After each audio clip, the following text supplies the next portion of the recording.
It's been a while since I've given an update on the status of the drinking water in the city of Jackson, Mississippi. Unfortunately, it is still not a good situation going on there, with many residents still relying on bottled water for drinking, still rolling boiling water notices happening in different parts of the city, even as of this week. Issues with lead poisoning and a lawsuit that's going on involved with that we're going to get to in a second here. But first, let's actually just jump right into this article from the Mississippi Free Press. We can go ahead and pull that up. Quote, "Our water is safe," then City of Jackson Public Works Director Keisha Powell said in 2016. Quote, "There is no lead in the drinking water as it leaves the plant." But now, a federal judge has allowed about 1,000 children diagnosed with lead poisoning to proceed in a case against the city of Jackson and the Mississippi State Department of Health in a March 23 order. Hundreds more could soon join the case. In the order, U.S. District Court for the Southern District of Mississippi, Judge Carlton Reeves describes the allegations against the state health department for its handling of Jackson's lead-contaminated water as, quote, "straight-up negligence." Reeves cited the lawsuit's allegations that the department used a pre-flushing method that artificially lowered lead test results, failed to warn residents about contamination, and issued boil water notices, a practice that does not remove lead from the water but instead concentrates it.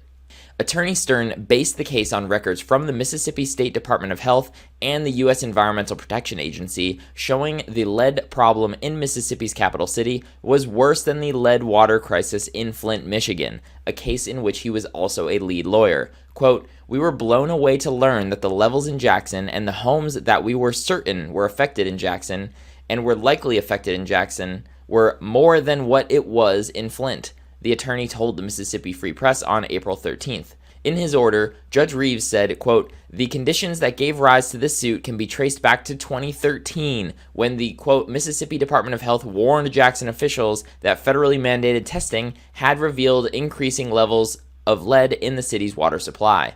Despite these warnings, almost 2 years passed without any action from MSDH or the city," the judge wrote.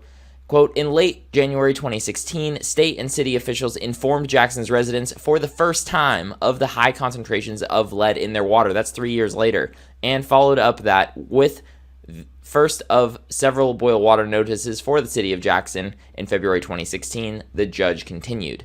City officials at the time, quote, "grossly downplayed the severity of the problem," the judge wrote.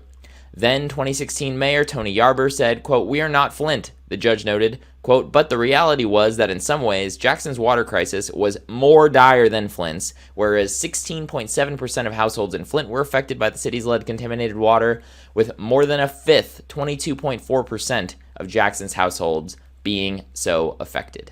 2013 was literally a decade ago. 10 years ago, the city of Jackson knew that this was an issue. The state of Mississippi knew this was going to be an issue. They waited 2.5 to 3 years. 2.5 to 3 years before alerting residents of the city that this could potentially be an issue, which should be criminal in my opinion. If I had, I had a say in it, this would be a criminal act to not tell your population that there's lead levels in their drinking water for 2.5 to 3 years when you knew that it was a concern 2 years before. Where is the sense of urgency here? 2013, again, 10 years ago, this has spanned, 3 presidencies. If the local government wasn't going to do anything about it after this was made public, and the state government wasn't going to do anything when this was made public, where the heck has the federal government been? These people in Jackson are absolutely being left out to dry, left to fend for themselves. Residents that I spoke to on the ground there, when I reported in Jackson last summer, told me that they felt like they were being abandoned. One 15-year-old boy told me that he feels like Jackson had just been sacrificed so that the rest of the country could feel normal. That is not okay. And what has the federal government done so far? Well, finally, after this made some mainstream news this past summer when they had a citywide boil water notice last for weeks, with many residents not even having any water at all, let alone clean water. You turn your faucet on, nothing. The water pressure was gone. So it made some noise then. Finally, some funding for the Jackson water system was actually included in the end of the year 2022 omnibus bill that was passed and made a lot of headlines. But notably, it was less than a half of what the lowest cost estimates for overhauling the Jackson water system would be. It was roughly $600 million they put towards the Jackson water system, with most of the estimates for overhauling the system being anywhere from $1 to $2 billion. I'm sorry, but spending essentially half is like, putting a Band-Aid on the bottom of a bathtub that has a hole ripped in it. That's not going to fix the problem.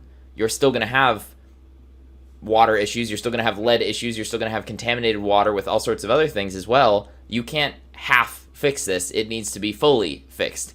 And again, in Jackson, it's a whole lot more than just the water pipes. I mean, the infrastructure in the city, from my experience when I was there last summer, is clearly failing.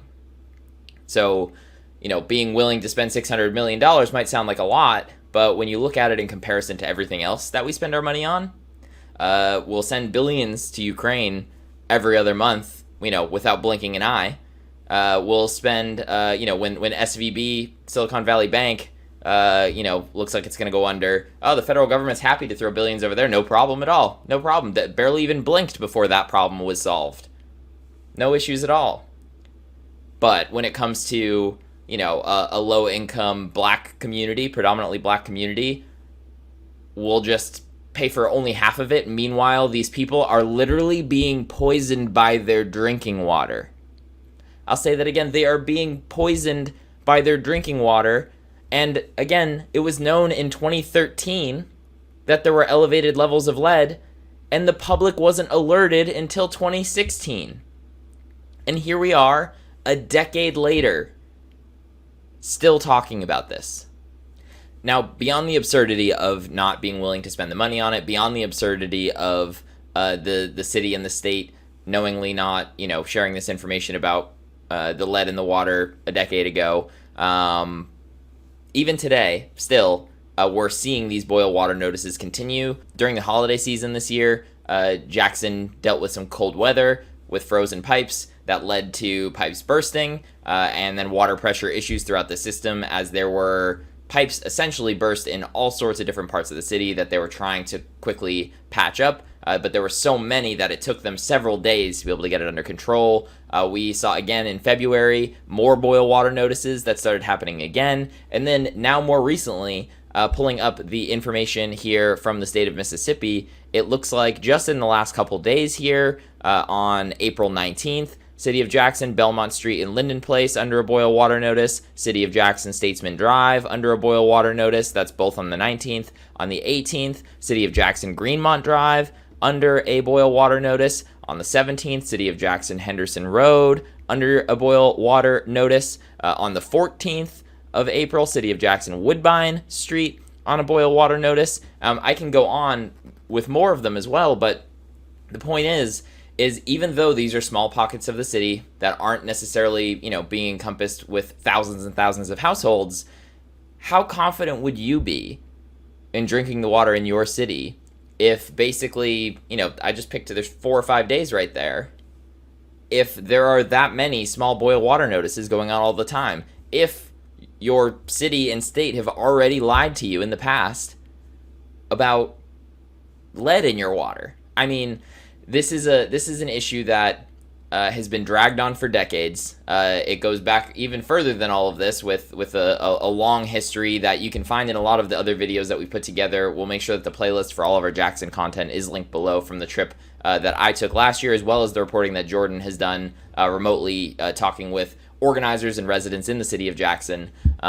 It's a long history here, but this is yet another example of a low-income community having a major issue and having the state, federal, all sorts of levels of government not doing anything about it, kicking the can down the road, and ultimately letting people suffer. Speaking of water crisis issues, Jordan is getting ready to head back to Flint, Michigan. It has been 9 years since the Flint water crisis began.